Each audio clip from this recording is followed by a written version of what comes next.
So we've just finished. Well, actually, it's the final run before we go to Oldham.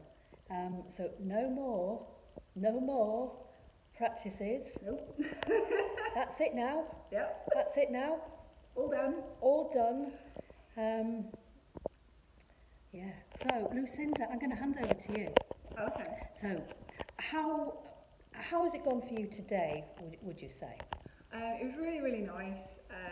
Everything kind of flowed, everything was kind of in the right place, and there was a really nice energy today. I felt like you kind of hit that energy really, really well, and it's a good place, but you don't want to go too far in that like final rehearsal stage. You want to be able to kind of have that, and I think that that's in a really good place. And technically, it's quite a technical show. So in less than a full hour, so about 55 minutes, there are for the technical people out there, there are about 67 cues for projection and sound, which is quite a lot in quite a short space of time, and that doesn't include lighting, so that's a fun thing to come. So yeah. And so those who are not technical, that is quite a lot of cues. But if you're not technical, we don't need to worry about that. Okay. We just assume that will happen. It's the theatre magic. That's the magic behind, yeah. So that's the magic of theatre, everyone. So, yeah. That's an interesting thing. Do you believe that lighting and sound and the use of film, and in addition to live performance, do you feel those are significant contributory factors to the magic that's created in theatre, or do you think theatre can be magical without? That's a really interesting question for me, because I've come from a very purist theatre background where I originally believed that you shouldn't need any tech.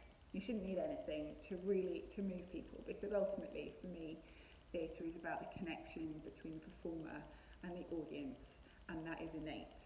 So, and I still do believe that. I think fundamentally it is about that relationship, and it is about that energy that you have, and that connection.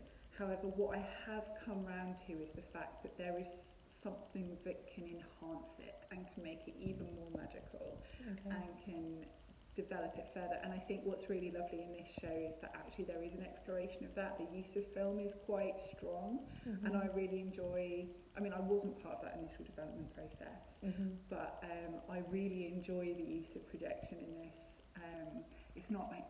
There's no projection mapping or anything like that. But what it is very purist, and it's all about the character within that projection. And I think that's beautiful.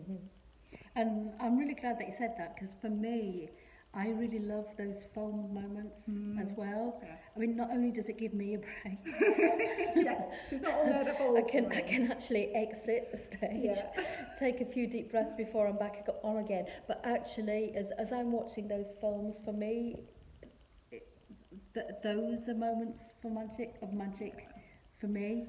Absolutely. I'm really, really proud of those moments. Actually, I just hope that the rest of the performance, which is basically me on stage, is just as magical as the film. I mean, I can say, I'll just pretend that Bev's not here and talk about it as if she's not here. It is really lovely, like seeing the relationship between you on the stage and the character that is filmed.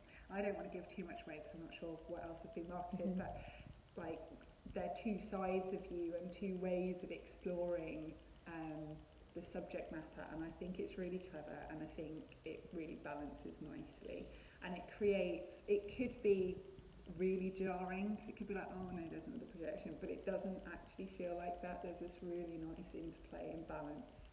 So yeah, I think it works really well. Good, thank you. And there's something you said earlier on about energy, and that's something that I've been really mindful of, especially this time round, is about self-care, which, this show is about my grief journey, and I've been really mindful that, since my son died, I've been really acutely aware of the importance of looking after myself and taking care of myself, more so. And I've been aware that I get really tired quickly, and especially when I'm talking about my feelings, and Mhm. when and this performance it's a real story, it's a true story, and it is my story, and I'm aware that it really is incredibly draining.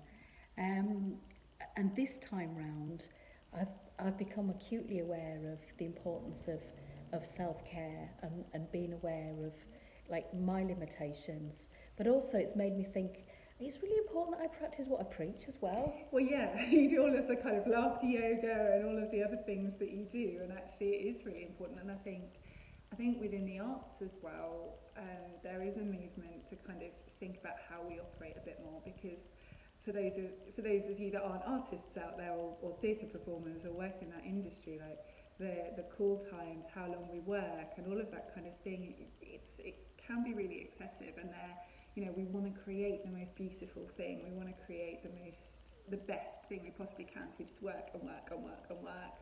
And there is value in recognising that people don't need to do that. There is value in recognising that stepping back, taking ownership of yourself and how you feel, and that can create a really positive working environment and a less toxic working environment. So I think I've really respected the fact that sometimes you're like, actually, no, I'm not going to do that again in rehearsal. That's not something that's going to happen right now. And I think there's a trust in the rehearsal room, isn't there? That where I'm like, okay, well, here's what I think. You can go and do with that what you will in your own time, and it's great to work with somebody that is that mindful. Yeah, and that's become like central to my life. I think really Mm. is, we really have to look after ourselves. Because if we don't take responsibility for ourselves, then we're not in a position to offer love and support to other people Yeah, as well. And absolutely. that the whole Finding Magic project, I think for me, that has become like really, really central.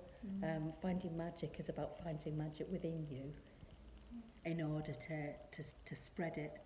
Anyway, that's me spouting my philosophies, which I am really passionate about, which is why I'm doing what I do. I But was it's, going to yeah, say, I yeah, think it's good to share that in the context of like taking the show on tour. That actually this is what you're about, and this is what the show is about. And you know, it's not just this thing that you see on the stage. It's a wider process. It's a wider set of thoughts, and I think it's great that you're sharing that. yeah.